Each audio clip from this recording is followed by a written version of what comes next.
ಹರಿ ಓಂ.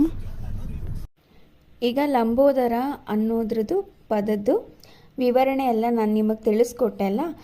ಈಗ ಲಂಬೋದರ ಅಂದರೆ ಪ್ರತಿಯೊಂದು ಅಕ್ಷರಕ್ಕೂ ಏನೇನು ಅರ್ಥ ಅನ್ನೋದನ್ನು ಈಗ ತಿಳಿತಾ ಹೋಗೋಣ.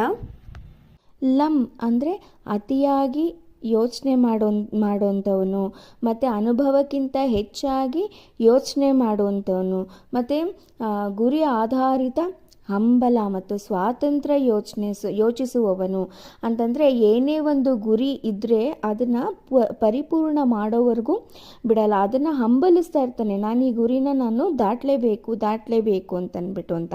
ಮತ್ತು ಸ್ವತಂತ್ರವಾಗಿ ಯೋಚನೆ ಮಾಡ್ತಾನೆ, ಅಂದರೆ ಫ್ರೀಡಮ್ ರಹಿತವಾಗಿ ಯೋಚನೆ ಮಾಡ್ತಾನೆ.